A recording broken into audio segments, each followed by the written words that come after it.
আসসালামু আলাইকুম বন্ধুরা, আশা করি সবাই ভালো আছেন।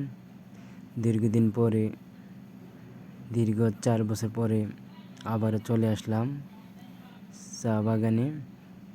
দেখেন, চা বাগানের তলের দিকে যাচ্ছি আমরা। কত সুন্দর চা বাগান, দেখলে মন জুড়িয়ে যায়। প্রতিদিন হাজার হাজার পর্যটকের ভিড় এই চা বাগানে। চা বাগানটা অনেক সুন্দর একটি চা বাগান। দেখেন, পর্যটকেরা গাড়ি দিয়ে উপর দিকে উঠছে। অনেক নিচুতে চা বাগানটা। এই চা বাগানটা হলো মালয়েশিয়া ক্যামের হাইল্যান্ডে। দেখেন, এটাগুলো ঝর্ণা, পাহাড় চুয়াইয়া চুয়াইয়া এই পানিগুলো এসে এক জায়গায় জমাট হয়। তো একটা ড্রেন দিয়ে চলে যাচ্ছে। দেখেন, প্রচুর পর্যটক এই চা বাগান দেখতে বলে আসে। চা বাগানটা অনেক সুন্দর একটি চা বাগান, অনেক সুন্দর। দেখেন কত উঁচুতে, কত নিচুতে আমরা আছি।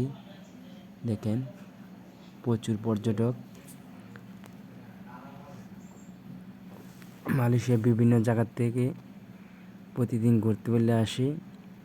শনিবার রবিবার প্রচণ্ড লোক হয়। এই দেখেন, মালয়েশিয়া ক্যামের হাইল্যান্ডে এই চা বাগানটা অনেক সুন্দর চা বাগান।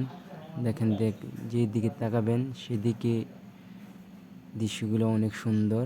দেখেন, দেখিলে মন জুড়িয়ে যায়। যারা যারা মালয়েশিয়াতে আসেন, অবশেষে মালয়েশিয়া ক্যামের হাইল্যান্ডে ঘুরে যাবেন, অনেক মজা পাবেন। এই জায়গাটা আসলে এমন একটি বাতাস লাগে গায়ের মধ্যে, প্রাণটা জুড়িয়ে যায়। দেখেন কত সুন্দর বাগানটা। এই দেখেন, এই লেখাটা অনেক উঁচুতে। দেখেন, আমি উঁচুতে নিচের দিকে নামতেছি। অনেক